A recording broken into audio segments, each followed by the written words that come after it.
Welcome everybody to the Soul Citizens. We're glad to be back. Hopefully you guys heard a little bit of what I said earlier. We've been gone for the past couple of weeks, but we're back again, and we've been really excited about being with you. And I want to open up. And Kelosal, you were sharing with everybody the Standard Dev. Thank you, Standard. Thank you so much for the subscription. Our subscription thing isn't coming up that great. It's broken. Something's wrong with our graphics over there. I've got to find out what's going on. Yeah, I saw that. You saw that too, huh? I well, wonder what's going going from on. you, so yeah. Okay, yeah. Okay, Kelosal, let everybody know once again. See, they missed your big speech earlier, so I guess we have to torture ourselves and hear it again. I gotta say, what's the name of the show? What's the name of the show today? The name of the show was basically, once again, Tampa Bay is at the top of the sports world. And hashtag Tampa Bay. You can come to see the sporting events on Monday. We will have a boat parade again on Monday here in Tampa. You can watch it on TV wherever you are. But yeah, I was just basically saying congratulations to our hockey team. But the title of today is No Place Like Home. Like no place like home to have Stanley Cup championship for the second straight year in a row. All right, yeah, no place. That's like why I'm wearing blue today. Go Bolts. Okay.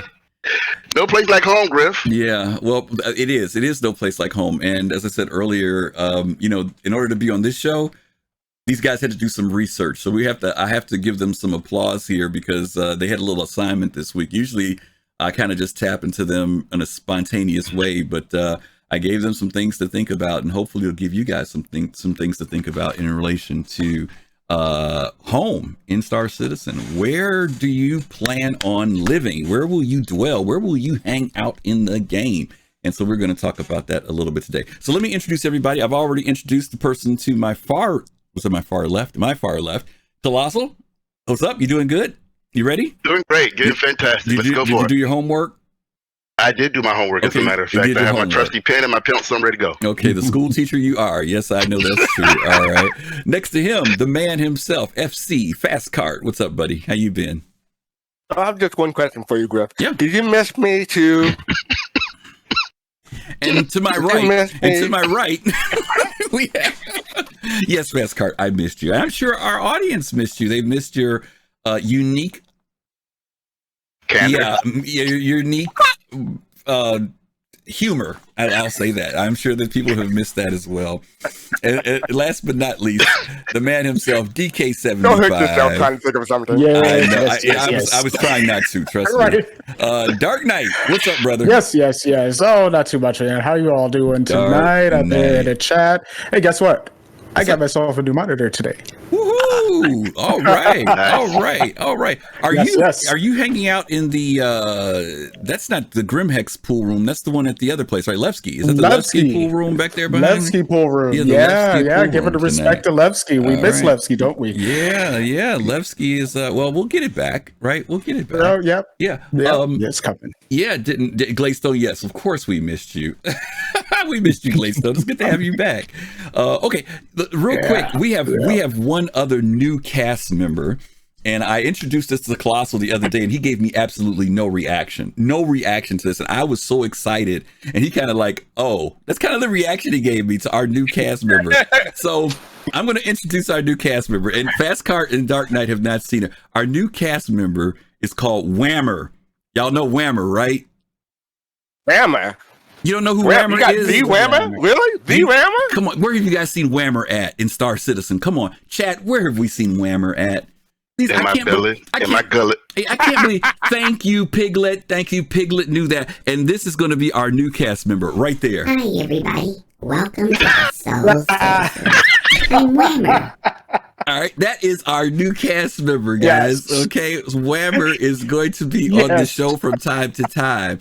So now I know why you reacted the way you did. That's why I know why you did. Listen, look at Glaystone. I'm hungry now, right? Okay, yeah. So who's that? Was it Standard? Is it Standard and Glaystone? Check this out. Check it out. Hey, thanks for the subscription. There you go. See, Whammer is down. Whammer is down. I don't know what y'all talking about. Okay, so that's our mascot for the show. Glaystone talking about McDonald's. Yeah, okay. All right, so that's gonna be McDowell. Max Soul. I like that, Pops. Max Soul. I like that. But yeah, his name is Whammer. So whenever you guys see Whammer come on the show, he'll come on from time to time. Okay. Let me before when I make a bad joke. You know, I already got that one set up, right? You know, I've got that set up for you already. Mm-hmm. Okay, so all right. So let me real quick before we get into this whole thing about No Place Like Home. As you guys know, it was a really big week this week. The long-awaited 3.14 went out to First Wave, which is subscribers, and Concierge, and so that means that the players beyond Evocati have gotten their hands on it. I'm not sure who has had a chance to get their hands on it on the panel, but if you had to describe it in 5 words or less, I'm gonna start with you, Dark Knight. What would you say about 3.14? Orison is beautiful. Absolutely gorgeous. Okay. All right. Absolutely gorgeous. Okay. All right. Fastcart, what about you? What have you either been it or have you seen it? And give me 5 words of what about 3.14? There be whales here. Okay. Fair enough. Hey, Kelosal? Okay. Nailed it and shut up. Ooh. Ouch. Ouch. I felt that all the way over here. Yep. Great job, CIG. Mm-hmm. Great job. All right. That's good. Yeah, I would have to say the same thing. And it's how I'll try to keep it in 5 words, but I don't know if I can. I see where the work went. Let's just say that. Or I see why it took so long. I'm not sure if that's 5, 6 words, whatever. But when you guys get a chance, if you haven't seen Orison yet, or Horizon, when you see Horizon, I would tell you that you will be very much impressed. They did a lot of amazing work. I mean, there's a lot of intricacies throughout the Star Citizen verse, many of the locations that they've created, but I think that Horizon has really, like as Kelosal said, we said it the other day, Kelosal, they put their, they threw their shoe into the stew on this one. I mean, it's really amazing to see. So check out the videos that are out there. The bugs are not as plentiful as you would think, as far as I'm concerned. They've got a pretty big bug list, but they've been cutting it down. And so hopefully within the next, I would say no more than 2 weeks, week or 2 weeks, hopefully it'll be out live for everybody to experience. So cool. When you said bugs, I wasn't sure if you meant bugs or you meant the fireflies that they have. Well, those bugs are very cool. Those bugs are very cool. But yeah, I mean, I'm really amazed considering everything that's out there. And so, yeah, it won't be long before you guys will have it in your hands, and we'll definitely have a lot of fun with it.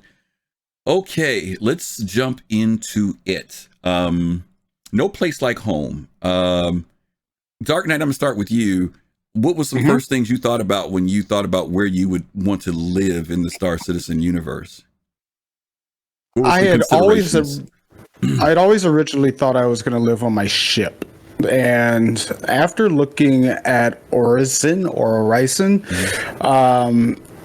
I kind of get this idea of living in an apartment, in some beautiful landing zone. And using my ship as like my home away from home, basically like an RV. I mean, basically I have a home place and then I've got my ship and then I live in my ship. I could be out in my ship for weeks, and then come back home. But yeah, that's at first it was all about living in my ship, but now it's a little bit different. Now it's maybe I do want to have a secure, a stationary place to go back to after a long week's journey or something. Yeah. Okay, cool. FC, what about you? What are considerations you've given to where you'll live? And again, and the panel already knows this, we're not limited to any one place, but just in general, when they're thinking about where they want to, set down their feet, where they want to plant their feet, I just want to know what are some of the things you've thought about Fastcart? Well, back in 2014, my first place was like the hangar, because that's all I knew back then, like the Revel New York hangar. But when I started to learn more about the game, it became Terra. The Terra system. Okay, Terra. Okay. Kelosal, what about you? Well, considering the fact that we're still trying to understand the lore, at one point I did think about Terra at one point. And I did think about even Levski at one point because I love the idea of the People's Republic. But we still got a long ways to go. I clearly don't have a spot right now. I would probably choose just based off of having a good time somewhere in and I'll talk more about that in the Chrono system maybe or something like that. But as far as your first question, the lore is still out there. We're still trying to understand the lore. Mm-hmm. You're going to get deep into the lore and trying to check and see what type of resources are in certain planets and things like that. Mm-hmm. But right now, I would, probably stay as of right now, the way how it is right now, I'll probably be on Crusader right now, in Horizon. Okay. All right. That's cool. I will go with that one. Myself, it's been very difficult because, as Kelosal said, when you start to read the lore, you realize there are so many systems that you'll want to visit, but I haven't really thought about where I want to live. Where do I want to live? A lot of places I want to go, a lot of things I want to check out, a lot of things I want to explore, but where would I plant my feet? I might have to give some thought to that. But I will say this, I currently feel that I'm definitely going to live on my ships a lot. That's one of the things I think I will do. We'll get to that when we get further in. but I am thinking about that. I will live on my ship probably 50% of the time. And then maybe the other 50% will be at some dwelling, some place, that depending on where I'm at, you know what I mean, within proximity of something, I don't know. But yeah, we'll talk about that, and we'll get into the whole thing about land claiming and all of the other stuff. So let's look at a little video, and hopefully this will kind of spark some ideas for you all, and you all can kind of give us in chat some things that you're thinking about as well on once we get into this verse thing and able to plant our feet somewhere and we know this is coming up pretty soon, right? I mean, they've been talking about this stuff with inventory, limited inventory, personal inventory, having your habs now, putting your clothing, your weapons, all that stuff in. So this is not far away, gang. It used to be like, oh, we'll never. It is not far away at all. So let's take a quick look at a video, and then we're going to come back and talk a little bit about this, okay?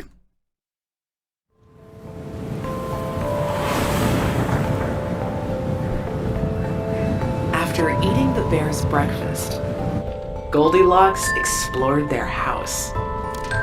She saw 3 chairs and wanted badly to rest her feet.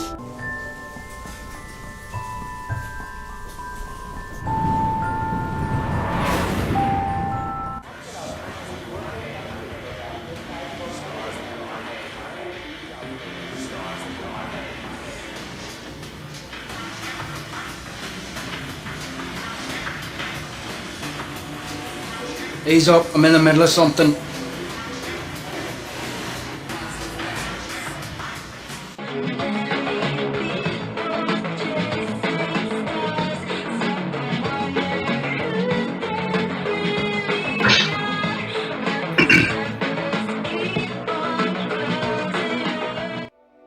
Finally, let's check in once again with the ongoing work of our colonial-style homesteads. Last time, we saw the 2D concepts turned into 3D concepts, and that was a big step in helping us visualize and evaluate the direction we wanted to take them. What you're seeing here is the next step in that look dev process, where we've now taken the raw, very rough 3D concept meshes and brought them down to a planet in Engine, similar to the way the team reviewed 3D docking concepts by sticking them onto existing space stations. Now, it's important to note here that these are still concepts, and that the process of building them into viable in-game assets has not yet begun. So let's set our expectations accordingly. Tests like this are used to help us evaluate things like shape language, how the structures feel along or against certain landscapes, what kinds of visual stories can be told through placement, orientation, or combination, and even be used to help identify any sort of structure type that might still be missing from the proposed toy box. Beyond this test, it's also just a really cool look into Star Citizen's future, when one day frontier towns full of NPCs with jobs or missions can be found throughout the universe, and then one day later, players themselves creating outposts all their own. Rest assured that as work progresses, we'll keep following. 2949. Things were changing. You could feel it. And it was Gatsby at the center of it all. How'd you get on Gatsby's list? Gatsby's it. The name on everybody's lips.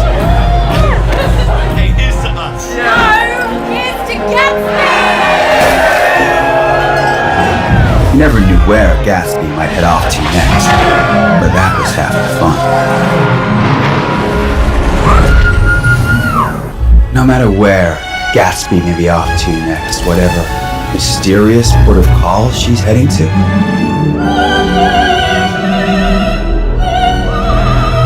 the next time I see her, it won't be soon enough.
You made it. Sorry, that's kind of to spark things, to get you guys thinking about some of the variety of places that you can consider living.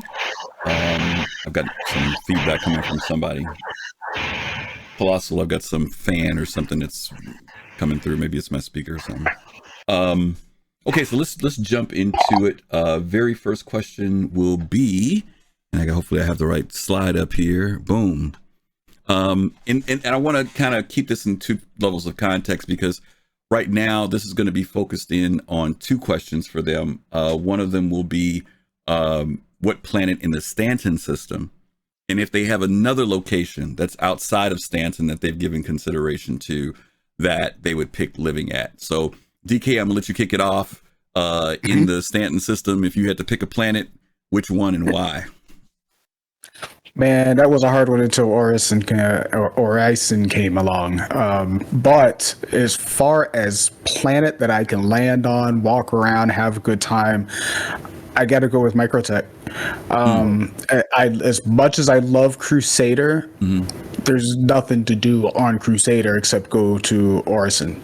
That's it. Orison. That's it. That's all I can do. Now, granted, Orison's got some great landing pads, and I talked to Fist and Pops about this last night. Great landing pads. You can go to every single landing pad and walk around on them. It's the most open city we've got. But I can go to the green areas in Microtech and the mountains at the same time. That's my choice right now. Okay. Fastcart, I'll come back about this. I'll ask you now, do you have one in another system? Is there another system planet that you've thought about, or right now you're just waiting to see how that unfolds? Oh, well, I was going to say Fastcart. Hang on. I'm asking Dark Knight that. I'm sorry, I didn't mean to jump to you. I'm sorry. Dark Knight. Maybe further ahead? Yes. Further ahead. Further ahead, I'm kind of, poking around through the ARC map, just kind of looking at different systems. I kind of did this the other night as getting prepared for this show. And I'm still, I'm kind of like fastcart. I'm looking at Terra. It is the home of Origin. So, of course, I want to go hang out at the Origin. I got to take my answer then. But, that would be a consideration for a future home. Okay, cool. Okay, FC, go ahead and hit us with in Stanton system. Which one are you thinking about? Microtech, the same as DK. They have multiple biomes, but I mean, Microtech and New Babbitt is the city, I guess. Yeah. Okay, cool. I mean, just to expand on it. I mean, I like the new tech feel. The other systems are either too grungy or not too poor, but too. That didn't make me feel safe if I were to be walking around in character, put it that way. Okay, gotcha. And what about as far as the system outside of Stanton? Was there any particular there? Terra. Yes, Terra. I mean, even though they're the home of Origin, but still Terra. Was there anything in particular that made you pick Terra? Was there anything in particular?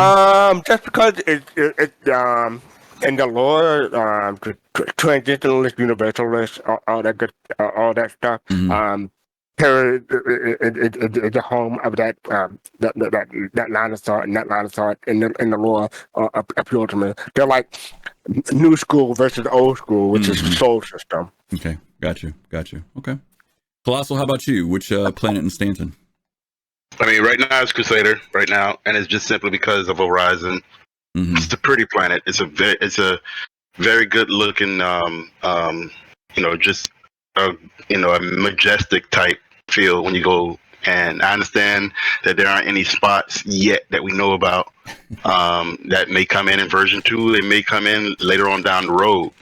But the fact that you can go ahead and basically just sit down anywhere in Horizon right now, and anywhere, even if you just got in the ship, jumped up on one of the platforms, you can just basically sit anywhere and just sit for hours in one location and not realize how long you've sat there.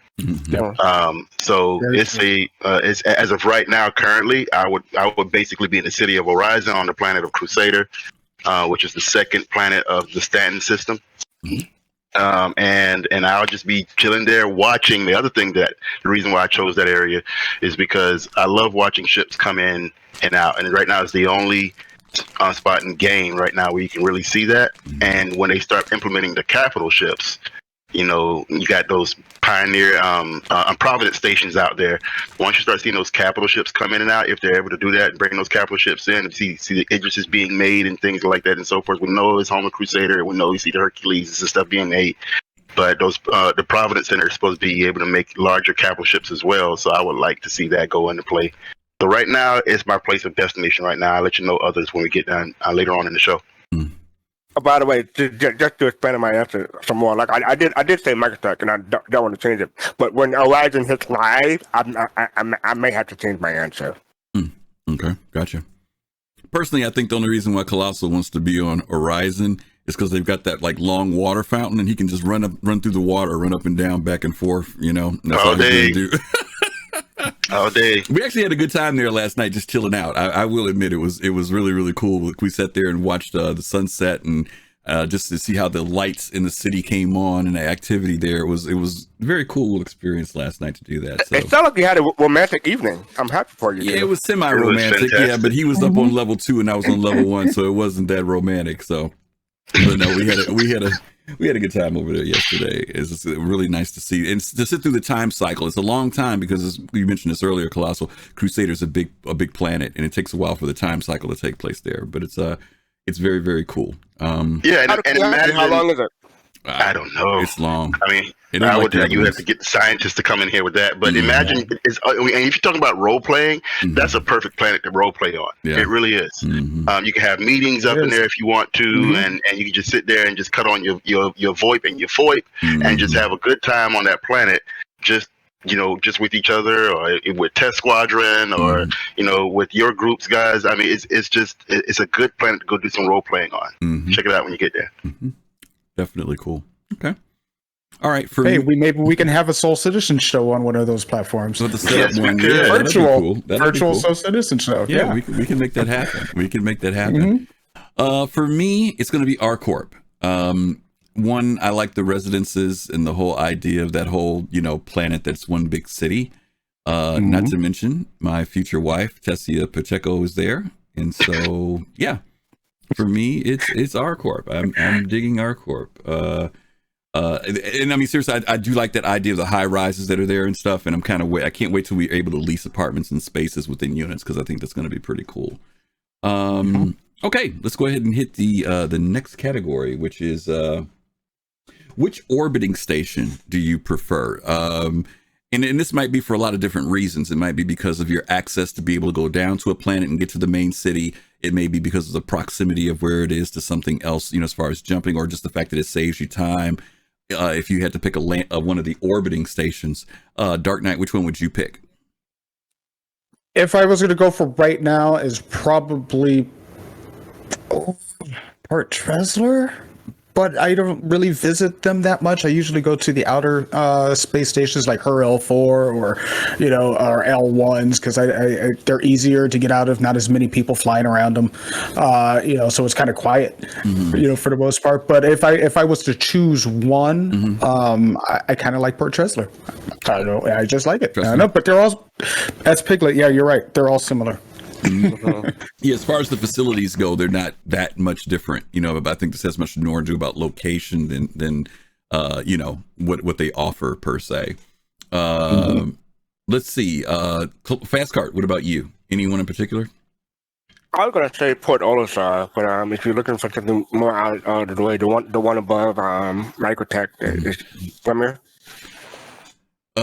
Which one is that? Tressler. That's Tressler. Is that Tressler? Tressler. My bad, Tressler. Yeah.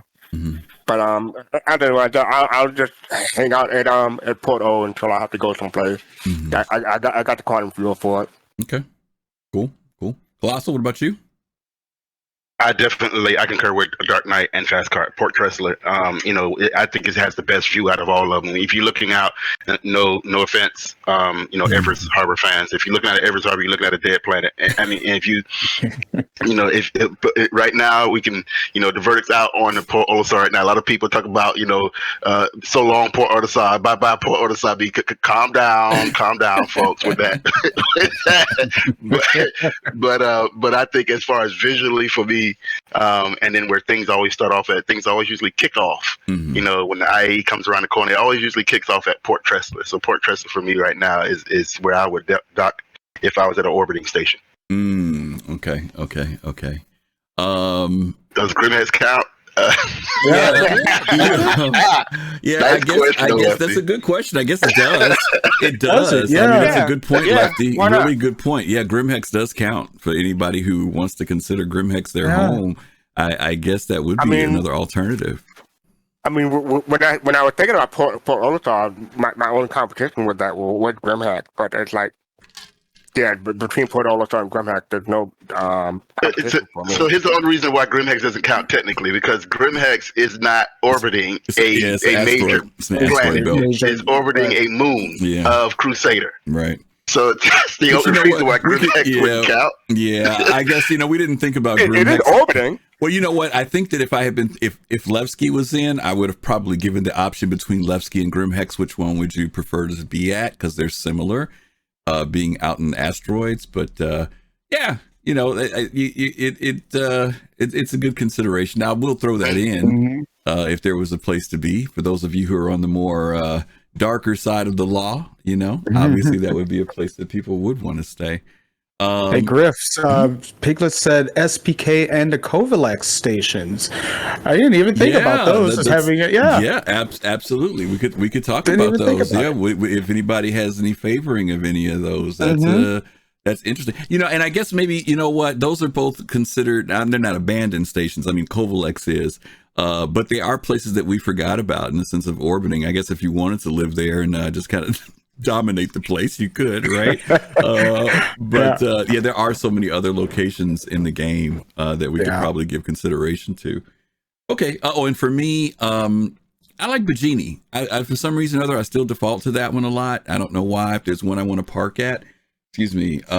But like you said, they're all very similar. It's just kind of what's going on near those areas as to why you picked them. And Kelosal, I hate to say this, I do have kind of a affection for Port Olisar because it's where we all started out at, to a certain degree. So I am curious to see what CIG is going to do with that particular space. There aren't a lot of habs there though, so I'm counting about being able to reside there, but we'll see what happens down the road somewhere. Take a picture, folks. Take a picture. Get your pictures while you can. Get those screenshots. Get those videos on YouTube. Yeah, for real. Don't know how long it'll last. All right, here's another one. This is a slightly different question, and this isn't necessarily got to be to any particular planet. But the question is, what type of biome would you feel most comfortable living in? Some people want the green grass one. Some people like desert. Some people like, whatever other kind there is out there. In Dark Knight, I'll start with you again, swinging back your way. If there's a biome that you prefer living in, what type of biome do you prefer being in? Well, it's if I prefer a biome, it's not Microtech. It's probably going to be something either. Somebody mentioned Dagobah. Yeah, I would love to. I kind of like that swamp idea. I'm also thinking more desert too. I not because of Tatooine, just because the heat. And just having, it's a warmer climate. Chicago is cold, so in game I don't want to be in no place that's cold. So that's my idea of a good biome. But maybe like a warm tropical type of biome would be fun. It can get a lot of rain, but it can be hot and dry too. So yeah. Okay. Fastcart, what about you? There is a biome on Microtech that Buster Destroyer and I agree that is reminiscent of the sound of music. When they were advertising or like before Microtech came online, they were doing all these Inside Star Citizens talking about it, and there was this thing that it mostly grass and it had flowers, but it looked reminiscent of the sound of music. So that's what I'm going to pick. But other than that, just give me some grass, or if I can't have grass, I prefer cold. Okay, that's just me. So Hoth or Microtech. And I know it's not. I'm not trying to get too detailed, but I just want to make sure I'm clear because I'm picturing when you mentioned about the sound of music, the particular scene. Where Julie Andrews, are you talking about something that's kind of elevated? Because she's like kind of elevated in a grassy area, but in the background you see the mountains. Are you talking about that kind of scenario, something like that, kind of picturesque like that? Not necessarily the background, but just the grass and the flowers. Yeah. Okay. Or maybe something by a river. Okay, gotcha. Kelosal, what about you? What biome do you lean toward? Well, just to go ahead and further help Fastcart, there are sceneries like that in Microtech. Yeah, absolutely, and they're gorgeous. And that's I have to agree with Fastcart. That's the type of biome that I would like to be in. I'm being from Florida and being from a subtropical climate to tropical climate, I'd rather like to see something that looks like almost take out the buildings and things like that, almost like Kashyyyk. Type deal. I like forest type biomes. I think the closest, indoor things like that. I think the closest that we have to that right now is Microtech. The closest that we have to that. And then there are areas where you get that plain type feel, where you get that the hills are aliveness. I was going to it. I knew where was going to come up if I tried. So that's the type of biome that I am definitely. I am still waiting for, Griff. I'm still waiting for volcanic type biomes. We still haven't seen that. They're still making that. We're still waiting for the lakes and things like that. But I'm encouraged to. I want to know what's going to look like when we get those volcanic type biomes, where we get that type of Mustafar type feel. When we get to that, I don't know, but definitely forest. I'm going to tell you right now. I'm going to have the high ground. I won't be jumping. I would not be jumping. I want all of my limbs. Yeah. There's a location on Microtech, and I want to say it's called Carson something, if I'm not mistaken. But one of the things I like about it is that when you go there, it looks completely lush. I mean, the grass is very high and everything on Microtech. Usually in Microtech, there's areas where there's flowers and low grass, but this is very high. I think we went there, Klaus, when it was nighttime the first time we went. But the other reason why I like it is that it has a forest area. And I would love to be able, if I'm going to set up, I want to set up where I actually build my stuff near a forest or in a forest so that from overhead, it's not seen as easily versus it being out and exposed. There's pros and cons to that too, because when you're in a forest area like that too, you also cannot necessarily see when someone's approaching you. So there's a negative to it as well. But I think What I got. Oh, thank you for the sub. Mad Style, thank you for the five gift subs. Mad Style, we appreciate you. Thanks for the subscription. Thank you, Mad Style. Okay. I love it. What I was gonna say is that it seems to me like you and Kelosal keep on going on the romantic getaways. Like first it was Horizon, and now this place. Are you jealous? I hear a little bit of jelly. I think you're jealous. I hear a little bit of jelly in that room. room. I think he's hating. He got quiet now. You noticed that he got quiet. Okay. All right. First time Fastcart did not have something to say back. Y'all write this down. Write it down. The first time he didn't have anything to say back. It happened. You got me. You got me. I tell you that. Like I don't mind giving five. I know. And Matt Style, thank you again. Yes, thank you, Matt Style, for your resubscription. We appreciate you. Thank you. Good man. to see you back too. Matt Style was gone for a little bit. Okay. Let's move on past this thing with the biomes, and let's see. Our next category will be moons. And let's talk about this from an aspect of, I think every one of you has done some form of mining. I think just about, maybe Fastcart's not big on mining, but I know DK is, Kelosal. If you're going to go out there and do your industrial stuff to make your money, which moon do you prefer? And let's start with you, Dark Knight. Right now, Aberdeen, if you're going to do some Hadnite mining. Best Hadnite out there, just watch your back. But usually, you know what? I haven't had any issues with people coming down and trying to get me. Maybe it's because I have a technique that works, but I prefer Aberdeen, Aberdeen right now for doing Hadnite mining. I have started to try out laser mining in the asteroids with some people from my, with my org and with a few others, and it's interesting. I kind of like it, but right now, Aberdeen's moon the place, mining, huh? Aberdeen's the spot. All right, cool. FC, how about you? Did you get a chance to do any mining on any particular moons? See, you gave us homework, but I had to get it incomplete on this one, unfortunately. But so like in EVE Online, I was all about mining. I spent 5-6 hours just mining because I had 5 accounts and I would go back and forth transferring cargoes and stuff like that. But for this, I don't want to burn myself out too early before the game launch. So I haven't really found a good spot for it yet. But you know what? Maybe the spot that I like hasn't been released yet. So okay, fair enough. Kelosal? Giving some thought. Why would I tell anybody what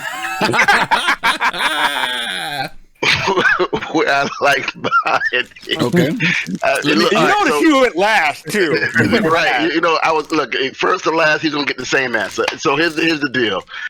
When Aberdeen first came out, I was all over Aberdeen because I love the fact that it either had a sulfur or one of those type of atmospheres. I love the yellow glow, and Aberdeen had materials that were in there that were not as plentiful as the other one until they fixed it up and worked it out. So yes, Aberdeen loved it. However, I don't mine on the planets or the moons anymore. I'm out in the roids. I'm out in the asteroid fields and things like that. So that's pretty much where I am because I know there's a lot of people that's out looking for Kelosal, and Kelosal ain't looking for you when I get out there mining. So that's where I'm usually at. Okay. DK, of all the moons you've seen, which one's the prettiest one to you? Oh man, that's a tough one because there's so many beautiful moons out there. For some reason, the cold moons look gorgeous. So like if you're looking at say like Clio, you're looking over at Walla. Walla's gorgeous. Lyria, sometimes you find some spots in Lyria and they are just beautiful. Shipwreck says Magda. I mean, all of these moons have something going for them. It's hard to pick one. It really is. Man, yeah, that's a hard one. Okay. It really nice is. Looking. I'm gonna put Lyria right now, and then I'll probably switch at the end of the show. Okay. You know? FC, what about you? Have you had a chance to kind of eyeball them? Because I know that, especially since this last patch, they had a huge graphical update to V4, and people really talked about how the graphics in the moons really pop now. And I don't know if you've had a chance to kind of check them all out since then. Okay, if you haven't had a chance, no problem. No. Okay, no, fair enough. Fair enough. Kelosal, what about you?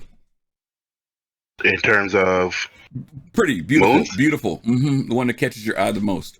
Oh, Lyria. Okay. Lyria, Magda. Those that are definitely on that side of the area is quite nice.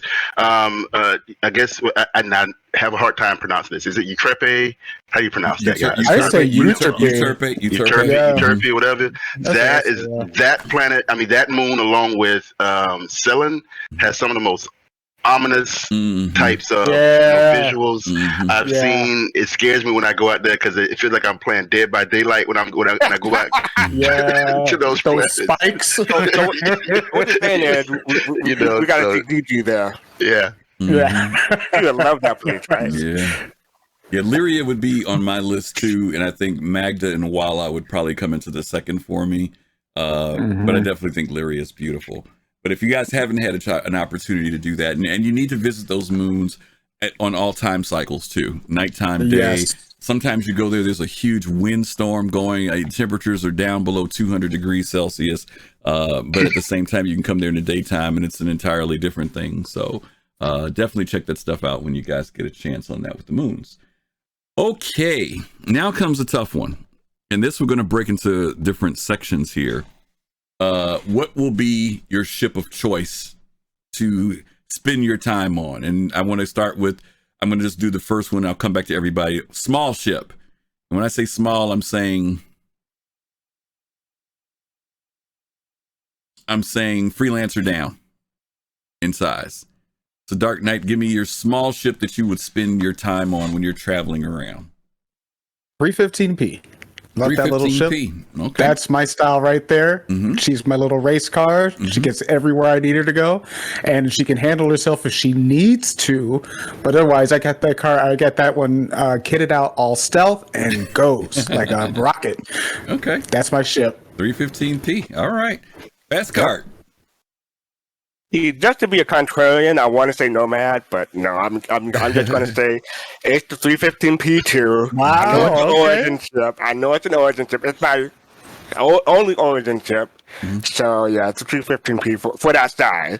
Okay, for that size. Okay. Because I got the coffee maker, the food processor, and one of the clocks or something like that. So, okay. Okay. We've got some interesting choices in here. Piglet saying 315p. Vaughn is saying the Reliant Tana. Interesting pick. Interesting. Okay. Kelosal, what about you? On that smaller scale ship, what's going to be your ship of choice to hang up, to zoom around in? I mean, great minds think alike, Dark Knight and Fastcart. I mean, the 315p, I have that, and I love it. Every time I want to get in the ship and just zoom around and have a good look and just coast through, it's the 315p. So, yes, definitely.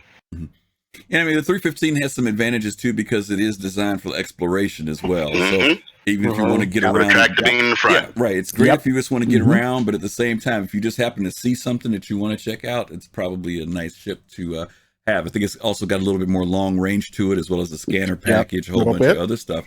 So yeah, and it's got the bed. You can throw your coffee maker in there, your clock, all that other good stuff, right? You've got a closet, you've got a place to use the restroom, you know, it's got all the little things you need. Yeah.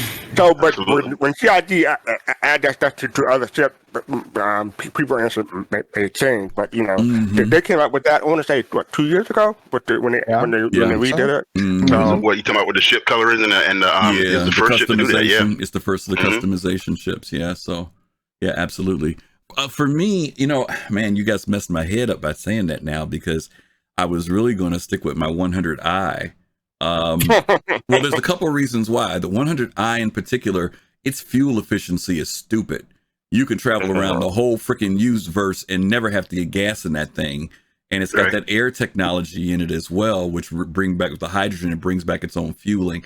So that's one of the things I actually like about that ship. And it has a bed. It has a bed in it. And quite often, I will take that ship and land somewhere and log out in the bed just to save myself the aggravation of not having to get on the tram, run, and all that other stuff. and it's disposable. I can take it somewhere, leave it, and get on the ship that I really want later. So for me, that one. But the 315p would probably, well, depending on which one of my characters. If it's my blue collar character, I'll have the 315p, and if it's my white collar character, then it would be my 300i. So there you go. Take your pick, whichever one you want to go with there. Okay. Don't forget the refrigerator in the back. Don't forget the fridge. Yeah, you got the fridge. That's true. Yeah, you gotta have the fridge. That's right. You do have the food accommodation in that 300 series, so that's coffee maker. Another thing to go for. And I also got to say, I believe the 315p has a bigger cargo. So it does. 12 SEU. Yep, absolutely. I don't have the 100 series, but I may get one in game, the 100 series, but not for right now. Yeah, the 100 series functions for me similar to how an Aurora would, and that's just for me to get somewhere. That's all it functions for. If I don't want to take the risk of taking a bigger ship and I want to go meet up with you guys, I'll jump in that thing and zoom. You know, small profile, hard target to hit, gets me in and out quick, good fuel efficiency.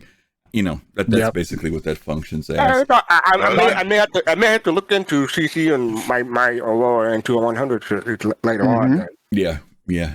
Von Cody-Schweitz says, yep, you can pull the 100i out at Platinum Bay. The Platinum Pass. Platinum Pass, yep. I like that. A big one. Very good. Okay, let's cycle back now. Let's go to our medium-sized ship, and let's say, DK, we're talking about, you know, we're moving up from freelancer to maybe Andromeda size, MSR size, up to let's say 100 meters, Starfarer size, maybe. Yeah, that would. So would that bring in? Okay, so if we're going that metrics, you're kind of putting the 600i in that category at the same time. Yeah, I throw the 600. Let's go up to the 600i size. I'm willing to push to that high size. I'm willing to push that. Okay, because that's going from medium to large. No. Let's stay medium. Because I got large and extra large, so we got to keep it at about 100, 120 meters. Okay. How big is the Carrack now? Is the Carrack 120 meters now? How big is that thing? Yeah, how much is the Carrack? It's got to be around that same size, right? Put that in large. We'll go large on the Carrack. We'll go large on the Carrack. So let's keep it up to Starfarer size. So if we're gonna stick at that size, then I love my 600i. I really do. You know, don't get me wrong, the MSR would probably be my daily driver, but the 600i would be the home, you know, or the one that I would. Oh man, that's a hard one. Yeah, it is. Hang on, I'm trying to look at this chart here because I'm trying to see if the 600 fit into that category. Hang on. You guys, where's the 600 on this map here? There's the Crusader ships. Yeah, I guess that's about Starfarer sized. Yeah. Am I seeing that right? The MISC. Yeah. That's the Starfarer right there at the bottom in the middle, right? Next to the Pioneer, to the left of the Pioneer. I believe. So. Yeah, so 600, 600, and the 600's above it. So they're about the same size. Okay, so you're saying the 600 would be at, huh? Lanil, thank you for that follow. We really appreciate it, and we appreciate you doing that. Yeah, you know what? 600i is. Thank you for the follow. I think I'll have to go with the 600. It's got everything I need. Okay, and a pool table. Oh yeah. Okay, FC. What about Let's give me a hot tub. Yeah. I'm kind of torn because I have a Taurus, and that's going to be like maybe my hollow when I want something like secure and everything. But if I'm just putting it around, probably be my MIS, my mesh, my freelancer mesh. The MISC, okay. In those two, because the freelancer mesh is smaller and can fit in more places and probably easier to fly. And it had pretty good hull and shield, but the Taurus, well, I had to really wait until I get my hand physically, not physically, but in game when it comes out. So, but in that size range, it's probably the MIS now until the Taurus come out. Okay, cool. Colossal, medium size. I'm confused. I mean, can we say the MSR in this ship as well? Or, Yep. Yeah. I mean, Well, I don't know. Is it? Yeah, it if has we to be. can't- Yeah, MSR is in this category, probably. Yes. Yeah, because Okay. it's about the size of a Connie. Yeah. Because once again, I mean, she's got good features in that ship. We all know that she's got a bottom area that's you got some hidden compartment areas and things like that. She's got a chessboard over there. She's got an area where you can go ahead and spy on people. So that'll be the perfect ship, the medium-sized ship, to go ahead and do anything. If I couldn't use that ship, then I would definitely use a ship that we cannot fly in right now. That is one of the hospital ships, and I'm not talking about the Cutlass Red. Oh, okay. Okay, one of the Apollos, you mean? The Apollos, yes. Oh, my bad. Okay. I'm talking about one of those. Okay. I would definitely jump in that. Okay, one of the Apollos. I can't wait to see those. Those are gonna be great. If I hurt myself on the ship, I know I don't have that far to go. Yeah. You know, interestingly, another set of ships that would probably almost fit in this category. Wow, it's kind of hard because I'm looking at these ship sizes here. I almost want to even put like those C2s in there, those origin ships, but maybe they're large. No, let's go extra. What are you looking at? You know, we're going to go to extra large and then capital class. That's what we'll do. I'll break it down to one more category. Okay. So for me, 600i, I'm like you, Dark Knight. I love my 600. I can't wait for the rework when it goes to gold standard. I'm so looking forward to seeing what they do with that ship, and if CIG continues on its track of when they do rework on ships, then hopefully it will be something that obviously has taken a better step forward. You know, aesthetically, aesthetically it's beautiful. Has one of the best views there is out there. But obviously we know that they could do a lot more work in getting the luxury dynamics or the exploration dynamics of the ship into a better space. Yeah. Okay, so let's go ahead and move to the next category. We went from small to medium to large. Now, when we get here, it gets a little hairy, folks, so bear with us on size. I'm going to call out some examples of what I'm calling as a large ship. So when I say large, I'm talking about, and this is kind of weird because some of these ships have capital components, but their size doesn't fit into the category. I'm referring to Caterpillar, Banu Merchantman, Genesis Starliner. Let's go with those Crusader ships, the C2, M2. Let's go with the Hammerhead. Let's go with the Polaris Perseus. Hull series up through Hull C. Or I have a question for clarification. Yeah. Would you say the Endeavor is extra large? That's going to go capital class. Yeah, that's going to go capital. I'm going capital class at that point. But wouldn't the Merchantman too? Wouldn't the Merchantman be capital? I'm referring to just physical size versus it actually doing whatever it is. The Banu Merchantman. I mean, let's put it this way: if you look at the chart, the Banu Merchantman is 3/4 the size of the Pioneer, half the size of the Kraken. Right now, even though we think it will be bigger, I want to keep that as a large ship, not extra large, not yet. So she's listed as a Banu capital, right? Well, so is 890 is considered capital too. Capital, yeah. But I'm not putting it in that big class. I'm not putting that in the big class even. I'm here physical class. Let me say it this way: I'm only referring to physical length of the ship. I'm not referring to capability, not capital capability, just the length of the ship. And I know that's a tough one. I know. Trust me. Put me in the box. Yeah. Well. Here, look at. I'll give you another ship that fits in that category. The Reclaimer fits in that category. I'm looking at the scale of these ships on the map. I'm just going by the scale of the ships. So call them out. You know, as you see them. Polaris, Hammerhead, Reclaimer, Carrack, Crucible, Caterpillar. Genesis Starliner, C2, M2, A2, Polaris Perseus. Let's hear it. Well, if I can go first, I hear you, Piglet, and I agree. Cyberwork, that war. Thank you. Thank you so much. Piglet, I'm with you, buddy. We're not dead to you because if that's the case and we're in that type of a spectrum with the large ships, I'm definitely on the Carrack.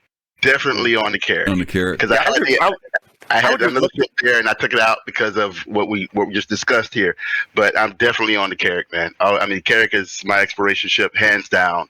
Okay. So if I was on a large ship and we put the Carrack in a large category just based off of the length or the size or what have you, then I'm on the Carrack through and through, left, right, and sideways. Okay. Fastcart, what about you? Large category ship, large. Large is BMM, the Mighty Merchantman. But I was just looking because I wanted for my own clarification. The Orion is only 10 meters longer than the Merchantman. It's 170. The Orion. The Orion's way bigger than that now, my friend. It's huge. Way bigger. Okay. I was looking at the ship back, but you're likely right. Yep. But the Merchantman for this category, I mean, no joke, it's probably going to be my home outside of my hangar or live on tour or whatever I decide when the game is actually out. Mm-hmm. Okay, good. DK rather. I'm sorry, DK. Large ship. Oh, okay. I know we look alike. Take off his hat. He looks just like you. Just like I just take off his hat. I know, right? Hey, I'm bald too. Let's go. Yep. No, I think with the when it comes to the larger ships, obviously the Carrack is great. It's huge. It's wonderful, beautiful. Has everything you need. But then the Starliner's in there, so you know what's going to happen. It's that Starliner, that Genesis Starliner. I'll probably be on that one for that large ship. One, it'll be useful because I'll be able to not only make money while I'm living on it. I can just move it back and forth, just like any other aircraft. But it's you've got all the modularity that's hopefully going to be able to come with it, with the luxury and this, and all of the different classes and things like that. So we'll see what happens with that. But I'm digging on that Starliner for that large category. Yep. Okay. All right. I'm going to have to step in, me with my two accounts here. Hard to leave one without doing the other one. I got to go look Kelosal, the Carrack, definitely for being that home. A lot of folks know that we view the Carrack as being one of those ships that is a long range. You're out in space for a while. You haven't been home in a couple weeks ship. So definitely it has the accommodations for being able to be out in space a long time and the capability to be out for a long time. And then, of course, I'm the only one. I'm the only one that says Merchantman, but okay. Yeah, well, no reason to be surprised. I mean, everybody picks something different. Different. Because I'm going to say the 890. Because if it was me, I was going to say the 890. That was going to be the ship that I was going to pick. But that's just because that's it's a different kind of thing. We looked at the video, we showed the different categories, and luxury was one of them. So the 890 for me would fall into that category too, of a ship that if I can just be on, and just be out there, that would be it. So I just saw three categories. If I would have stuck with the large, then I'm sorry, I would have been in the Endeavor. Okay, well, we're getting there. You still got a shot at it. Don't worry. Okay. I know you added a couple of things. All right. So we're going to step it up. We're going to push you change your assignment, man. You change your homework. I know. We're going to push it. We're going to push it up a notch. Okay. Sometimes you got to be flexible. I know. All right. So here now, I'm going to go. I mean, there's only so many ships that are going to fit into that really big category. So we're going to go extra large now. Okay. And extra large. If I'm looking at the map here, we're talking about the Idris, the Pioneer, the Kraken, the Privateer, the Orion, and the Hull D. Those are the ships we're looking at in those categories. Dark Knight, take your pick. Man. Yeah, okay, so I'm not a big salvage person, so the Reclaimer's not really my thing. Perhaps the Pioneer, if it's it's a useful ship. Because the Endeavor's going into the extra large, right? Javelin size ships. Yeah. So in this case, I would almost have to say the Pioneer, because I almost don't see a use case for any other ships. For me. Yeah. I'm gonna go with the Pioneer on this one. The Pioneer. Okay. Fastcart, what about you? So the Endeavor is not in this category. Is that what I'm hearing? Nope. Yeah, you took it out. Right. It's not. Nope. Then I got to change my answer then. I'm going to say the Endeavor. Well, you know what? Okay, well, I tell you what. If you want me to combine it with capital class ships, full size caps and length, I will. So I can go back to Dark Knight. So let me name off all the ships, and then you guys can pick. Okay. I hate to put an Idris in the same category with a Javelin. That's the problem with me for that. They're different ships completely. Well, the thing is, if one person has both of those ships, they're going to pick one of those anyway at their home. They're not going to pick either. All right, then I'll keep it the way it is. Then this is extra large. Take your pick.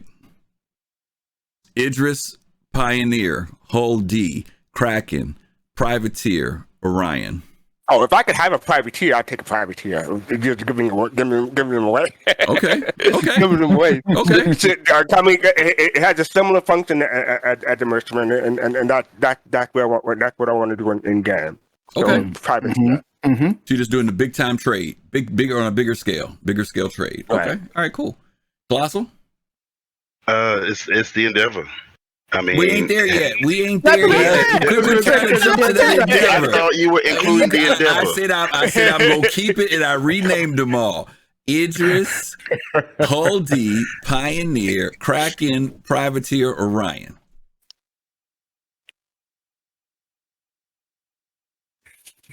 Well, I would love to do the Idris, but if I flew the Idris, her lights would be off and the engine would be off. She'd be cruising through space because it's going to be a lot of resources to take control of that one.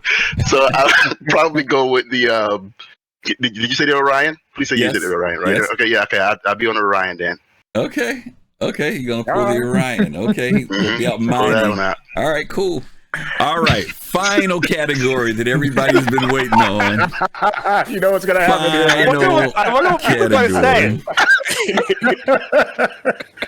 Final category. Jeez, oh Pete. All right, here's the last category. All right, Dark Knight. Let me give you the list here. Okay, Javelin, Hull E, Endeavor. That's it. That's a tough Endeavor. Endeavor. No Bengal? No Bengal? I'm kidding. Endeavor. AI Blade and NPC out by Bengal, right? All right, so you saying Endeavor, DK? Endeavor. All yeah, right. for me, definitely Endeavor. All right, fast cart. Me and Kelosal just go at the same time. Endeavor. Thanks. Do we need to say anything more? Because we've been going back and forth for Endeavor for like the past 3 categories. Okay. Without a question. Endeavor. Okay. All right. That's interesting pick. Interesting pick. Yeah, I mean, for the Javelin, yeah, absolutely. Very cool ship. Monster to operate. Just you need 80 people. 80 people, monster. I mean, we got that in test. I get it. Test squadron, best squadron. I put that shot out. Test can handle it. Yeah, test can handle it. Good Lord. That's a monster to operate. But man, when it's out there, it's out there. That's for sure. The Hull E. Hey, listen. One trip, you don't work for 6 months. You right about that. One trip, you don't work for 6 months. One trip. The problem is you're a big target, so you're going to need some logistics. That's true. But think about it. One trip, man, a fully loaded. If you're carrying scrap on that sucker, you make it. You ain't got to worry about it. Hey, it's worth it as far as I'm concerned. The cargo isn't shielded. It doesn't got to be shielded. Dude, listen, that's about piloting and knowing how to move. You've been in Eve. You know how to get around in space and not get caught. You know that could happen. Your odds of getting caught are 50-50 as far as I'm concerned. And if you hit that other 50, you ain't got to worry about it. So, all right, but I'm going to end up going with the Endeavor as well. The Endeavor, the flexibility of the Endeavor kind of makes that one win when it's all said and done for me. So, okay. It's the dark horse of all capitals. Yeah, it's it's going to be one of the last ones we see, but when we see it, we will rejoice. Okay, that was a fun category. I knew that shipping was going to be kind of a tough one, but we got through it. All right, let's go to the next one here. And this is a difficult question. I think that I want to hear some good answers on for this one. What aliens are you going to hang out with? Who are the aliens that you feel to lean yourself toward that you're going to be dealing with when it comes to Star Citizen? So DK, I'm going to go to you. Let's see here. Oh, let's see which alien. There are other groups, but let's just we'll keep it focused into the ones that are most familiar. Okay. Okay, let's see. I'm immediately first thinking of Banu because they forget and they don't care. So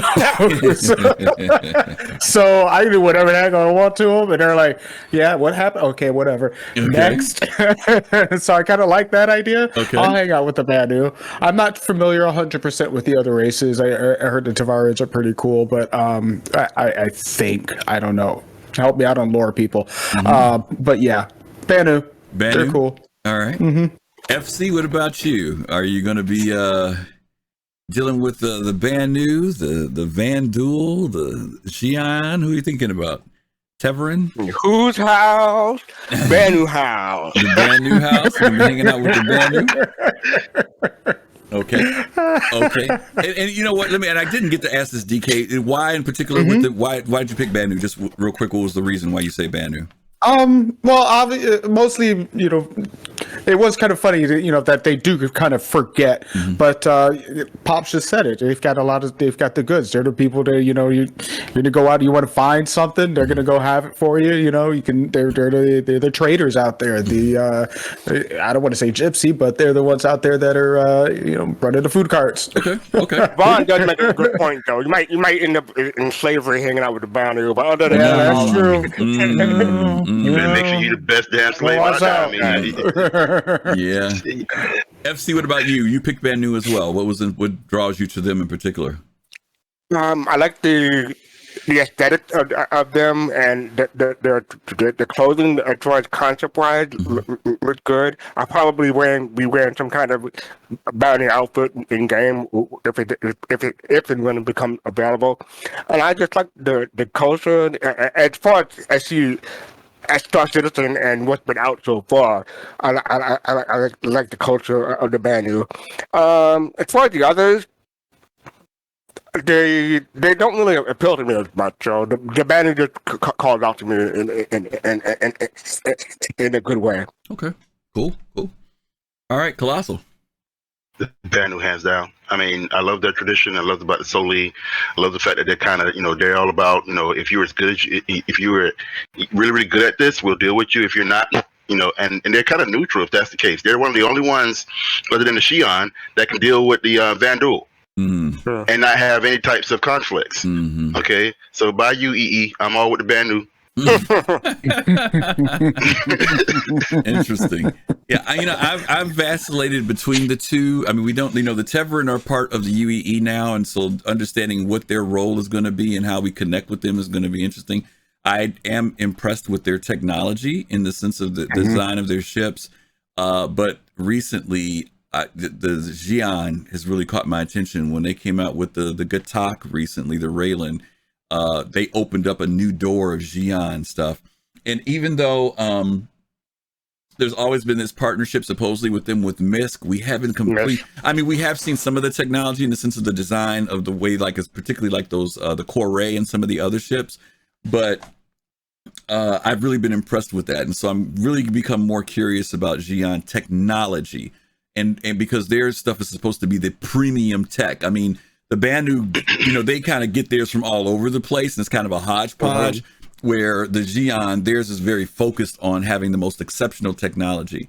So I am kind of curious to see how that begins to play out, because they've let us know that there are other companies within Xi'an culture that create technology too. Just like Gatak came up, maybe there'll be another one, and so we'll see what comes out of them.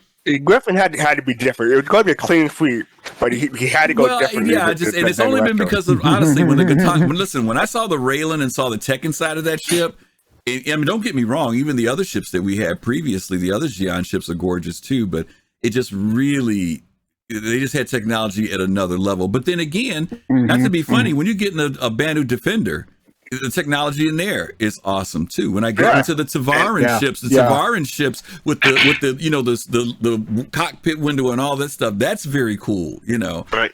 And the thing is, when you're dealing with the Banu, you're getting good quality stuff. They don't like dealing with horrible quality. So if you see that Banu merchantman come around, you're looking at rare alien technology that's coming in. Be ready to spend some dollars, because you're going to get from the Banu what you're not going to get from everybody else in the system, which is rare material. True. But I do feel you, Griff, because if I had to pick a second race, it probably would be Xeon for some reason, technology. Mm-hmm. Now I saw Fist to Face. He said his would be the Vandul. And that was an option. There are some people out there who are going to try to deal with them or be in conflict with them. I mean, that's what they want to do. They want to get in the game, and that's where they're going to be spending their time, is out there fighting the Vandul. I was telling some people in test scripts that some people like that tough mating Klingon ritual. I mean,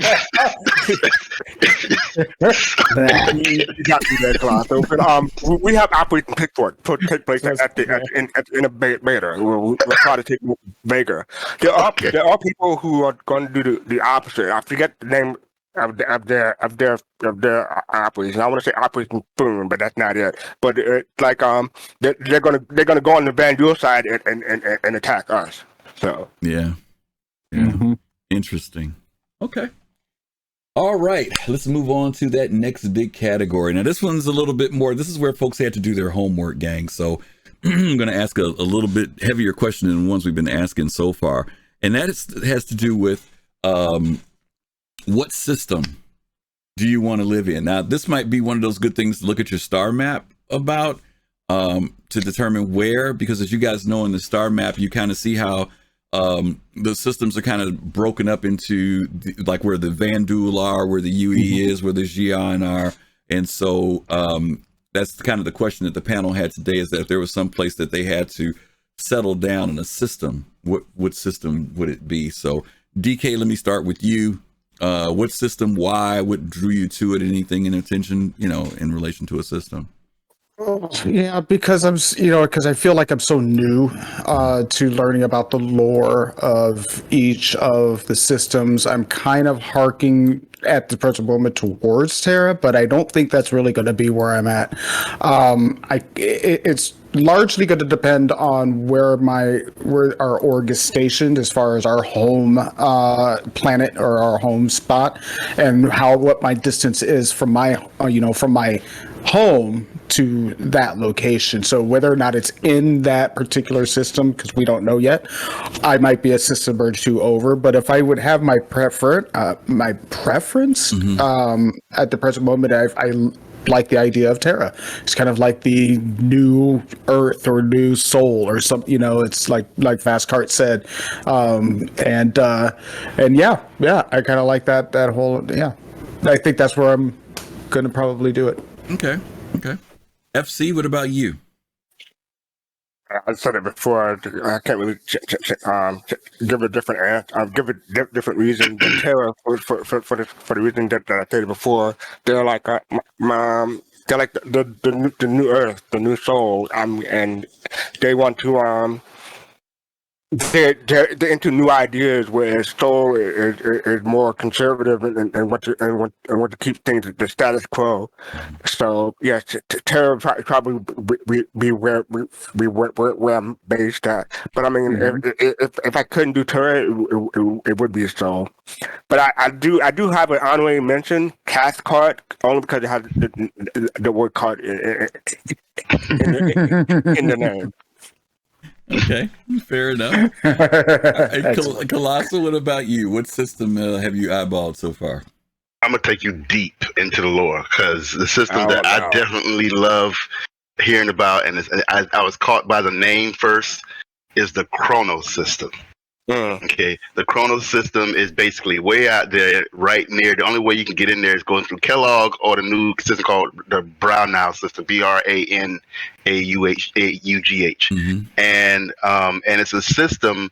Basically, it has a planet in the system called the Synth World, and basically, the UE wants to create planets. How you're going to create a planet is basically it's basically a planet that's created by artificial intelligence. And we have the new Imperator, Leilani Addison. God bless her reign. That's now in the game now, and she's definitely into AI technology. So I'm encouraged to see how they're going to create this. We already have, Area 18. I get that, but this is an entire planet made by sentient AI. and there's some type of a project called is it Archangel or Archangel, whatever they want to pronounce it. Mm-hmm. And there's an Archangel station out there that basically is has a big lore and a big hand into this concept here. So I think it's fantastic. It was until 2872 that the other imperator named Soleil stepped forward to formally announce what the government had been working on, and Kronos would become the home of Project Archangel, commonly called the Synth World, the massive UEE initiative to build a planet. After centuries of rewriting planets with terraforming technology, humanity now sets its sights on creating one. So there's your lore right there. I'm definitely interested in Kronos, the Kronos system. Kronos, okay. That sounds cool. Yeah. And it had nothing at all to do with Star Trek and Klingons. Nope, nothing whatsoever. I look at it as what ancient Greek mythology or what have you. That as far as Kronos, the Greek, the father of all the gods, the type deal. That's why I was interested. It had nothing to do with Star Trek. No, that's cool. That's very cool. Bandy, thank you for that follow. We truly appreciate you. We really Thanks do. for the follow. Okay. Let's see. For me, I know it's going to sound kind of crazy, but I have always been stuck for some reason or other on Earth, which, and if I'm remembering correctly, is it Shanghai? I think that's the major landing zones. Yeah, right. It's the major landing zone, New right? York. And so it was New York, Moscow, and Shanghai, if I'm remembering correctly. Right. And so I've been really curious to see what Shanghai will be like in the future. I'm really curious to see how they're going to build out Earth, because, like you said, fastcart, there is this dynamic of Terra being the quote unquote future of things. But I also am kind of curious to see how, the current Earth is and how it's progressed and what it's going to be like. So Shanghai is one of the places I'm definitely interested in. As far as the system goes, I'm also somewhat interested in Odin a little bit. Oh, that's another one that I'm interested in as well. As far as one to visit, I think we've all had this conversation. I know Kelosal and I have had about the Hadesian system. That one is a spooky system, and if you guys haven't had a chance to look up the lore on the Hadesians, that's supposed to be the haunted system in the game. People go there and they see things, so it'll be really interesting to see. Fastcart said, I'll take a pass, thank you. It would be interesting to go visit some place like that, as far as I'm concerned. Yeah. Okay. Whammer says no. Okay. So anyway, yeah, that would be it. So we really want to encourage you all to, a couple things we want to encourage you all to do. One, every once in a while, it's nice to go back and look at the lore masters, the lore makers rather, the videos, because they'll start talking about these different locations. The other thing we encourage you to do is check the star map from time to time. They constantly do updates to it. There's good information there. And for those of you who are in orgs, you might want to start thinking about where will we be in the verse over time. I did see some other honorable mentions in chat. I think I don't know who it was. Someone mentioned Nyx. Nyx is another place that a lot of people are interested in living in. Some of you folks who are in the darker side of things, Goss is another one. Those of you who are interested in the piracy, obviously are looking forward to Pyro, which will be our first system that we'll be getting. I think Nyx will probably follow that, then maybe Terra after that. We'll see.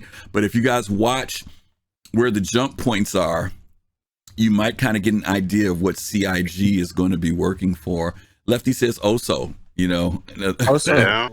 Yep. So you think Terra will be before Soul? Yes. Absolutely. Yes. I think that comes after Nyx, personally, because it would make sense to a certain degree for the game as well. Because like Kelosal was mentioning, there's this whole political conflict and dynamic. If you can get Terra in there, you can start dealing with some other dynamics of the game. Yeah, definitely. Can I give an honorable mention? Sure. An honorable mention? Yeah, sure. Tamta, because it had the black hole. I can't wait to visit that. Oh, yeah, the black hole. Yeah, I forgot about that. Yeah.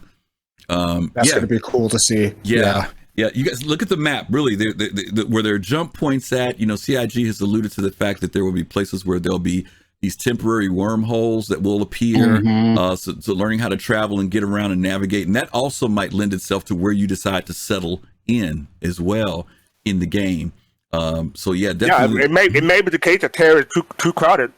Yeah, Could be. Yeah, move to a system over as opposed to having to be in there. Yep.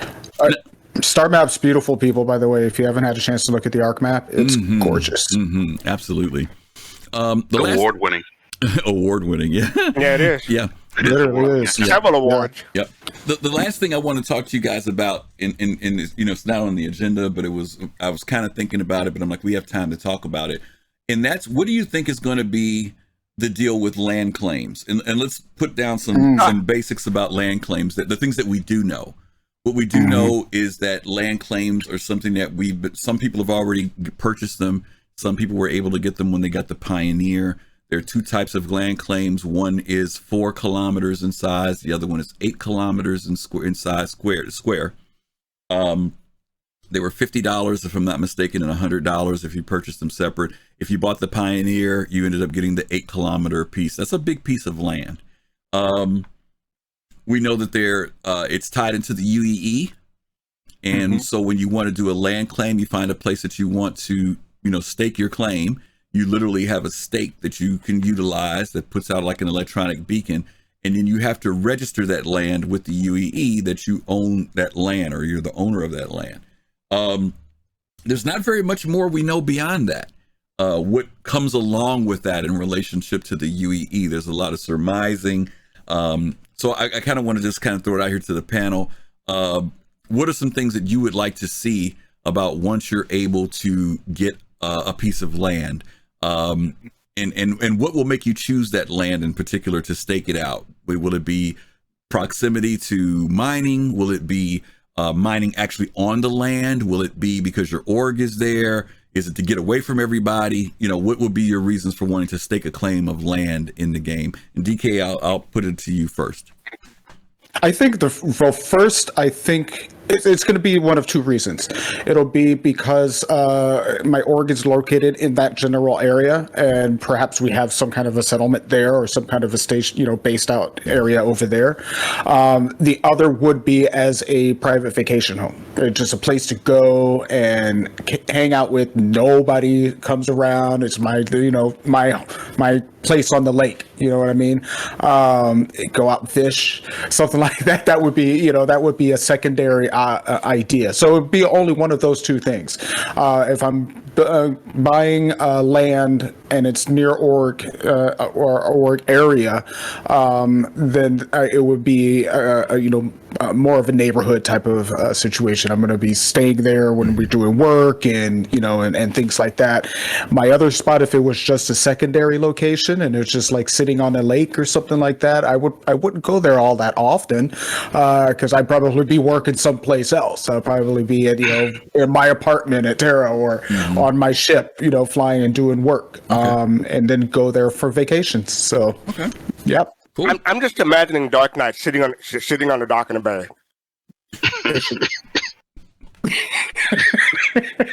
That was funny, Fastcart. Thank you. Okay. Waste time. Yeah, Fastcart, let me ask you, when you stake your claim, are you staking it to be away from people, in a community of people, because of resources? What's going to be your reason for staking a claim somewhere? You're forcing my hand because I'm not really interested in land claim at this moment as far as what we know now, because I don't want to have to defend it. And we're going to be one of the first people in the game. I'm going to have to be able to defend that for years or at least months and weeks. And those first few weeks are probably going to be rough. I know land is going to be a planet or moon or wherever we settle on is going to be huge, and have a whole bunch of us to pick one.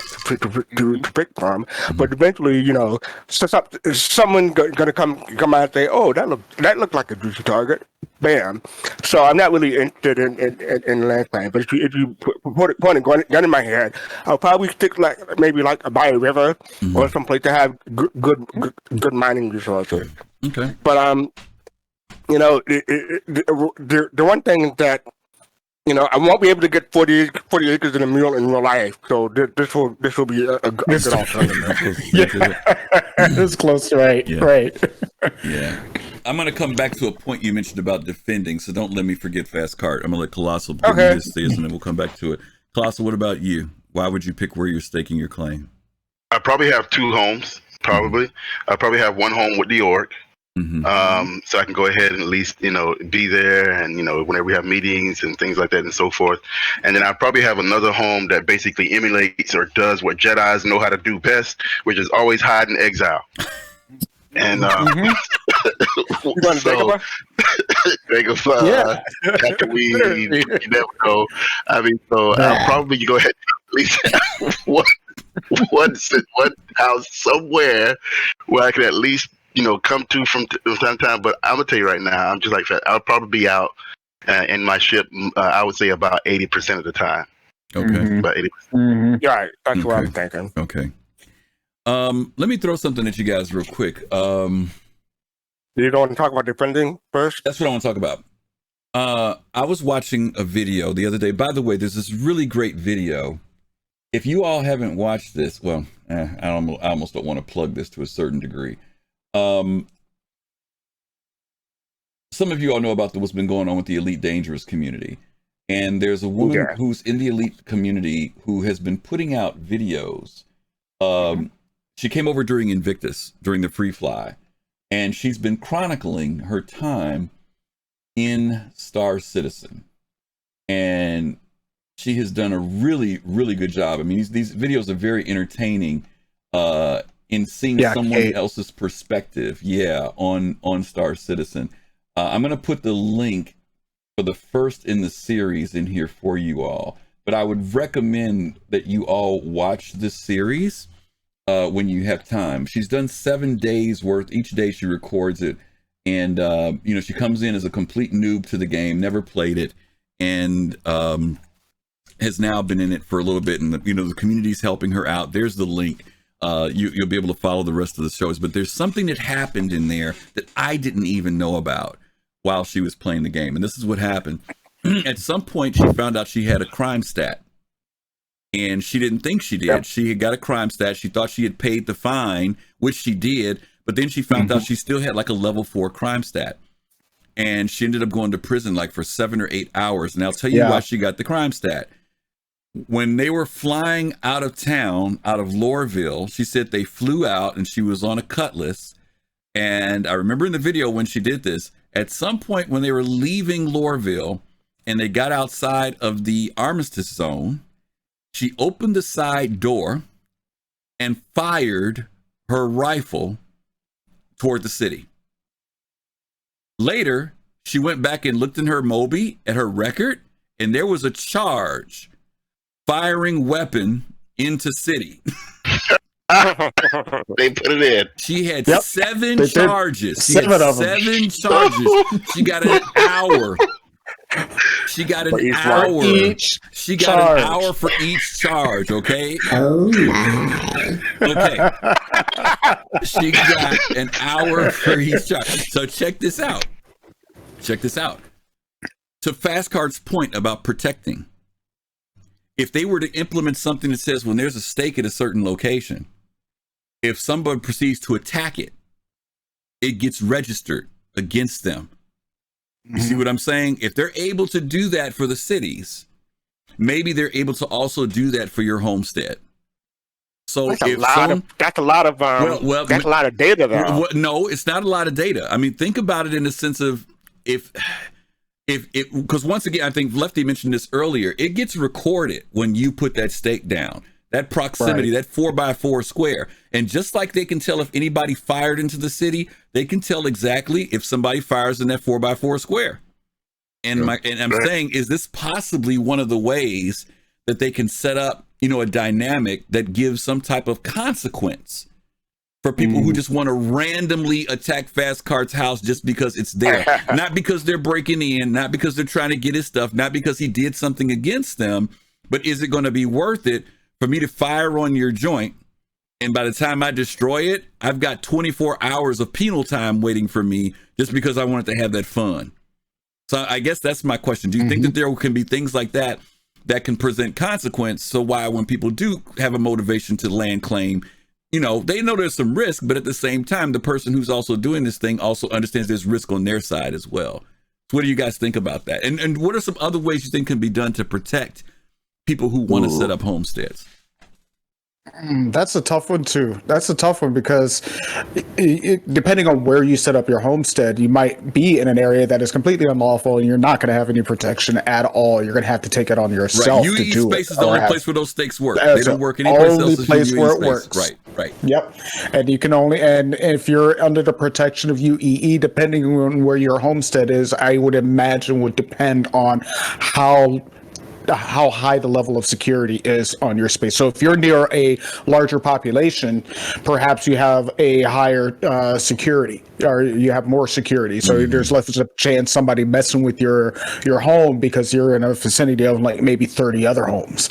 But if you're out all by yourself, out in some little, by the lake, all by yourself, somebody, you got to take care of your own security. Maybe you are in UEE space and you are protected, but it's going to take a heck of a lot longer for a response team to get to you, unless you have your own anti-aircraft, missiles and turrets and whatever else, which could be. I mean, which you might, right? Yeah. Okay. Exactly. Okay. Yep. So that's how exactly.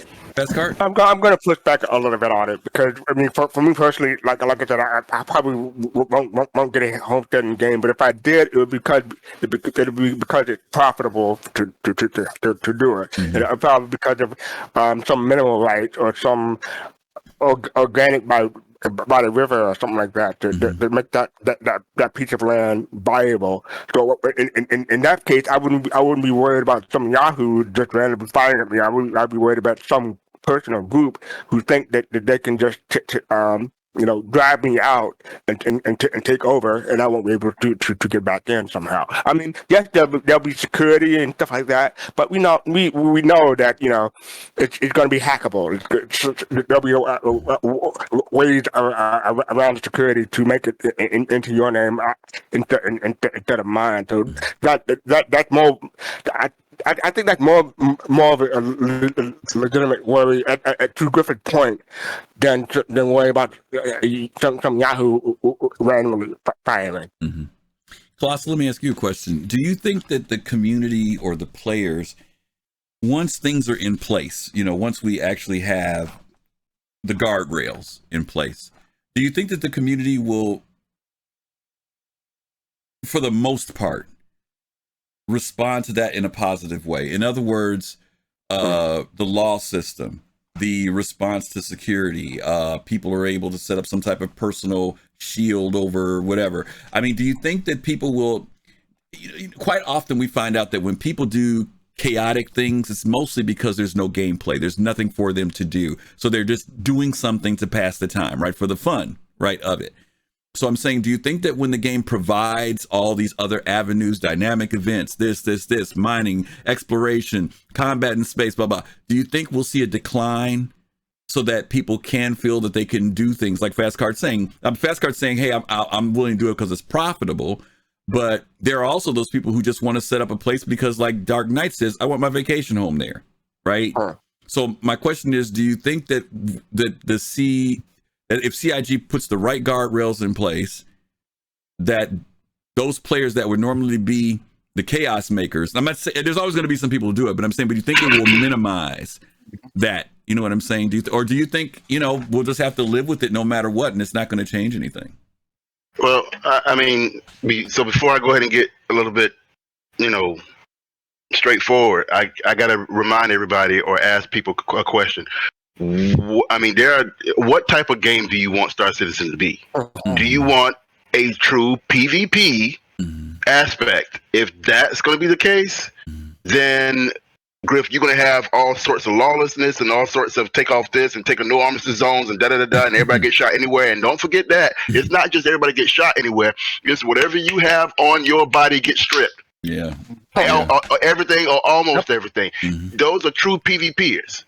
So I don't think Star Citizen is set up for is doing that. There are games that are out there that are doing that, like Ashes of Creation. I saw stuff about that, and that's a true PvP game right there. So basically, what I'm saying is, if you're one of those people who want true PvP, you need to check and see if Star Citizen is a game for you, because I don't think it's set up for true PvP. So therefore, that answers the other question. There are going to be some surly people out there because they're going to want to do things that they can't do. Boo hoo. Boo-hoo, because they got to put those guards in place if you're going to deal with a game that is PvE centered or I would say MMO centered with group play that does allow PvP action to go up, but not to the point to where it's extreme. I play some extreme PvP games, Darkfall.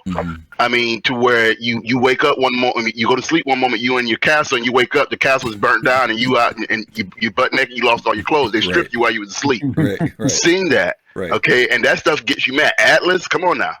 Okay, so it all depends on what the player wants the game to be. If you're one of those true PvPers, then find a true PvP game. Because if Star Citizen is not that type of game for you, then don't sit here and blog up the streams and blog up the blogs and jump on everybody's stream talking about blah blah blah. Can I have my wine, please?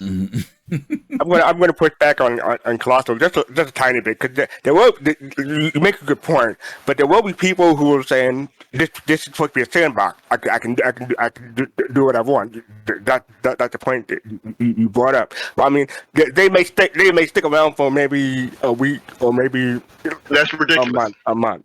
But there will be people who will try to fold Star Citizen into the game that they want, rather than what the game is going to be. Yeah, but a sandbox doesn't commit to the you can do what you want theory. All a sandbox does is you can do anything you want to do. It doesn't say you can do whatever you want to do whenever you want to do it. And because some games have restrictions, even in sandbox. And I understand that. I'm just saying there'll be people who won't understand that. Right. And those are people that we have to worry about, and who are like to try to take my homestead just for the fun of it. But to Colosal's point, he said, this is what he said though. He said that they may find that this game is not the game for them. And I think that's what until they do. Right. Well, yeah, I mean, you're always going to have people who come in because of their experiences in other games and will try to do something. Like there, as you guys know, there were a lot of people who came in from EVE, a particular org in particular, that when they heard about the game, they came in, they thought it was going to be just a bigger version of what EVE was. And then once they found out that it wasn't, they kind of started pulling back away from the game. You're going to have the chaos people. Don't get me wrong. I mean, the griefers, whatever. I mean, that's just what's going to happen. I guess I'm just kind of curious. See, maybe I'm misinterpreting what you're saying, Fastcart, because it sounds like to a certain degree, that type of behavior is enough to keep you from wanting to build. And like you said, unless it's for trading. You said unless I'm able to profit from it. So your Ferengi side is showing. Okay, if you can make money, you're willing to take the risk. Okay, I get it. But I know that there are I don't have a rules of negotiation number 28. Yeah, they're just my thing is there are going to be restrictions for those games that are not PvP centered. And to Fastcart's point, you are going to have those people coming in there, Fastcart, that's going to be like, I don't care, I'm going to do what I want to do. And once again, they're going to have to suffer the consequences to those restrictions. That's exactly what I was about to say. It could be a permaban. It could be something that, and those are the things that hardcore PvPers don't like. And what I got to say with them is, sorry, find a game that is. Yep. I was just going to say, that's exactly, what I tell my son all the time. You can do what you want to do. You can do what you want to do. You also got to face the consequences. And whatever comes at you, it ain't on me. It's on you. So do whatever you want, face the consequences, and deal with it. I am curious, and I think, DK, you mentioned a couple of good points. It's one thing to say what we think that'll happen in UEE space, but then what happens when you're outside of UEE space? Will you be able to strike a deal with whoever the dominant force is in that area? Can you strike a deal with Xi'an if you're in Xi'an space? Can you strike a deal with a piracy group that's in a certain area? I will say this, though, and this is the other thing I still believe to this day. As you guys know, Stanton is a big system. And DK, you and I have talked about this before. It's hard to find people right now in Stanton. It really is. Try to go down on the moon and find somebody who's mining, unless they're just mining right next to a mining facility. But I'm just saying, it's not an easy thing to do. And so it's already difficult with 4 planets and 9 moons or whatever we have right now.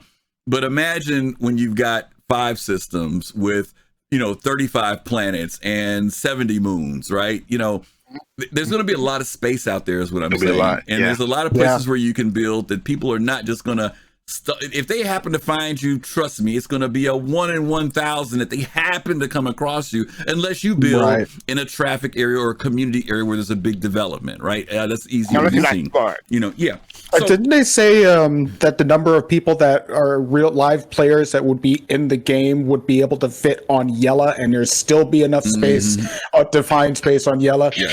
That's all the people, hundreds of thousands of people on Yella. Yeah. But now you're going to spread it across, say, 10 systems. Yeah. That's a lot of space. It is. That's a lot of space. To Piglet's point, because the systems grow by 100 and the population grows, and that's the other thing too. As the system grows and the population grows, there's an exponential growth dynamic. But again, I always say this: space is a big place, and CIG has created a really, really, if they're able to stay on track with what they're doing, there's going to be more than enough space for stuff. The other thing too is it's not just about humans. Keeping that factor, the fact that the game has more NPCs than it has of us human players in the game, which is another factor that you got to deal with, So that's why I say I'm just kind of curious as to what, if all the pieces are in place, whether or not some of the things that we worry about, we will have to be worrying about later on. There'll always be griefers. There'll always be the chaos people. There'll always be the PvPers. No problem with that. We get that. I'm just wondering whether or not CIG will strike a really good balance so that gameplay remains favorable for people on both sides. Like Kelosal said, we don't want to see it become rust. That's the thing about it. So can I ask a question? Do you think, like, if you have a choice between a PC homestead and an NPC homestead, and they're both equal, which one do you think people are going to try to go for first? It depends, because one of the things that they just did a couple of weeks ago, they did a show on the loot system, and they talked about how they're structuring the loot dynamics in the game.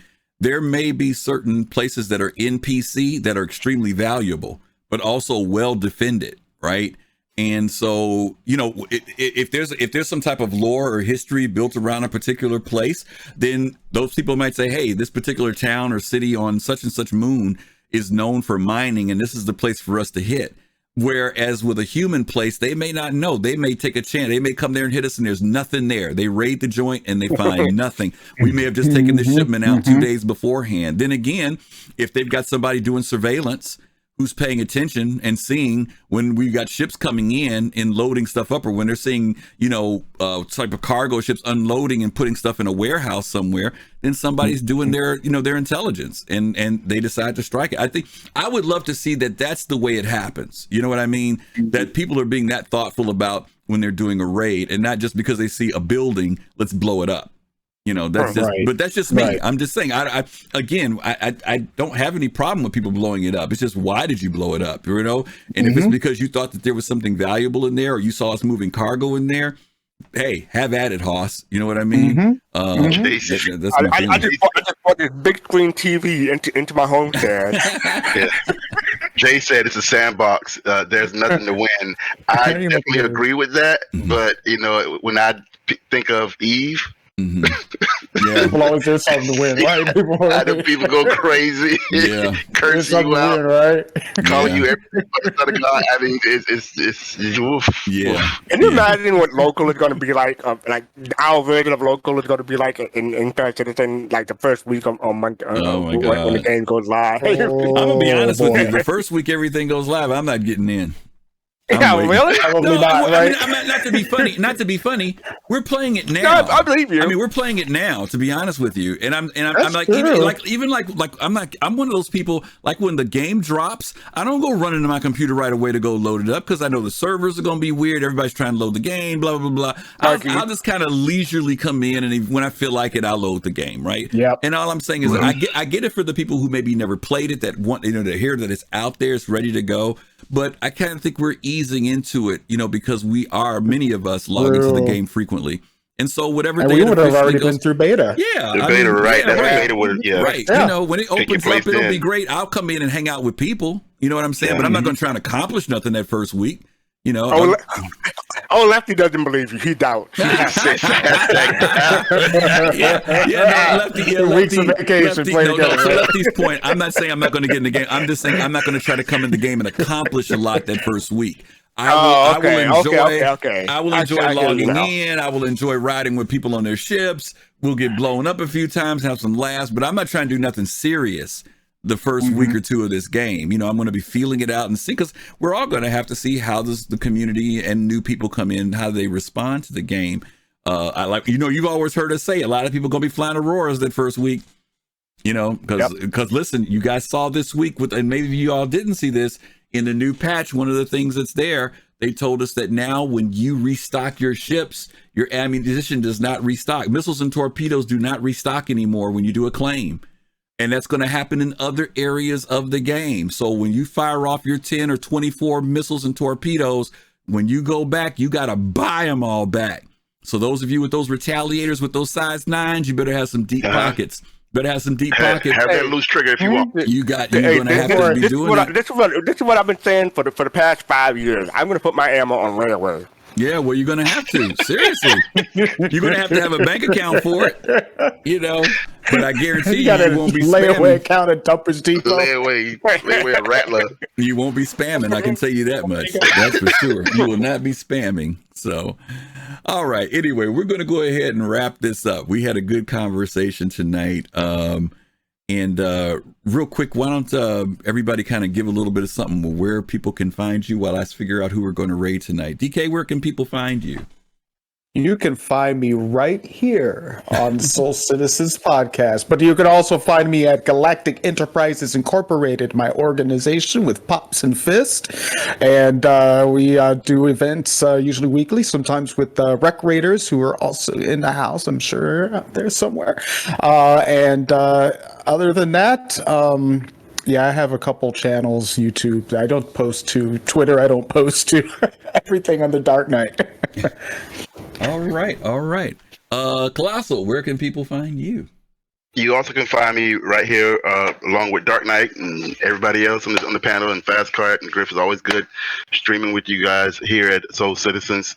You can find me in the verse with Test Squadron. I do want to say one thing, Griff, in particular, because I think this new 3.14 patch validates that.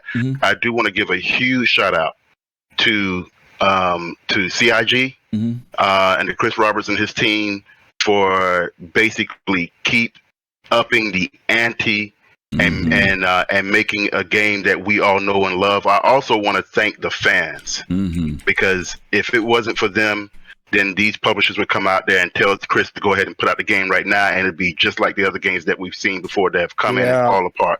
So I want to thank its supporters. Keep on supporting the game, because it is with Horizon and Crusader, it is giving us what we all know and love that Chris Roberts can do. And I want to say thank you, CIG, and thank you to the fans, the supporters. Thank you. Good word. Absolutely. FC. You can find me everywhere except in the dark. Unless I'm smiling and I have my eyes wide. No, you can find me on twitter.com/fast_cart. I almost turned up my light just to make my point, but I'm not going to. Thank you. And you can, Wednesday and Monday, they're changing the schedule around, but you can find me on Shiva channel on the Table of Horrors. I'll be in chat. Miss Hart is taking a hiatus from 80s shows, so we're not doing the Tuesday thing at the moment, but I'll let you know when it's back. But mostly you can find me on Twitter. That's it? Yeah, for now. Wow. Let me put this out there now. We're gonna have another virtual boss citizen in August, mid-August. So I'm gonna try to put that on the calendar this coming week. Okay. Excellent. Yep, second week in August. You guys mark that down. It's coming around really quick. It just seems like we just had the other one. And it's right back around. Real fast. Oh my God, yeah. Well, kids are coming back in. Yep. Well, thank you guys so much for today. I also want to say this too, to Kelosal's point. You know, there is another moment here that we didn't get to recognize, and it's the fact that this is actually this patch brings about and I'm speaking in loose terms here, the completion of the Stanton system. You know, we've been looking forward to this for a very long time. So, you know, the fact that we have all the moons, all the planets into the game at this point, we know that there's a version 2 of Horizon that's going to be coming out later this year. But this is a really big achievement for the fact that we're getting this very first system finally there. We've been waiting on this a long time. I cannot say this more than enough. When you see Horizon, you will honestly say, now I understand why it took so long. It is truly amazing to see what they did there. And CIG keeps raising the ante every time. God only knows when they get to the next 4 or 5 cities how they're going to keep beating themselves out. But they did a really, really, really great job. So if you get a chance to watch any of the streams, any videos, check it out. I waited. I wanted to see it in person. So if you want to wait till it comes out, it'll be worth the wait. I can tell you that. It's a really, even though there a lot of things aren't available to do, you can roam around and see things, and you'll get a real idea of how big. It's much bigger than I thought it was going to be. It's way bigger than I thought it was going to be. You know, I've always just kind of pictured a station with a couple of arms on it and that's it. And it's way more than that. So definitely check it out. Other than that, my point. We lost fastcart. We lost fastcart. Oh, look at He don't shut up. Like, Lord, you know what? I should have known. Bruh. All right. So, listen, this poor brother. I don't know what we're gonna do with him. All right, let's get ready. Let's talk about next week. Thursday, we've got Soul Talk at 10 p.m. Eastern time. We look forward to seeing you guys there. That's our open talk show. Fastcart hosts that. We have a really great time with that. Thank you for those of y'all who helped me last week. We had some real technical issues, but thank you for those who hung in with us for the hour that we were on. Next Sunday, we got a very, very, very, very special show. Show is called The Things We Left Behind. Now, I got to throw this out there. We got a special guest.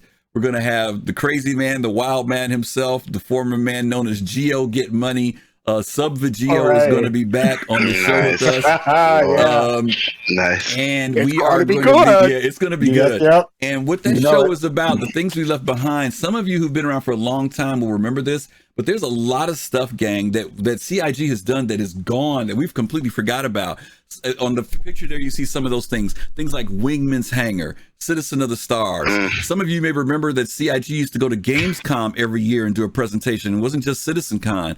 Ilphonic, Wonderful World of Star Citizen, Bug Smashers, Ship Shape, Reverse the Verse. There's a whole bunch of stuff that we're going to go back and have some reflections on and talk about. And I think you'll learn a lot of really cool things about the history of this whole development process for Star Citizen. So hopefully you guys will be able to join us next week for that. So until then, we hope we'll see you guys then. We are going to set up a raid for Verity. So when you guys get over there, Verity, you all give her a shout, say hello, send some love from the Soul Citizens, encourage her, hang out if you like what you're seeing. And until we see you guys at that time, thanks again for hanging out with us with No Place Like Home. And we'll see you guys soon. Peace, love, and soul. Peace out. When I think of home, y'all soon. 2 in a row. Take care, gang. See you soon.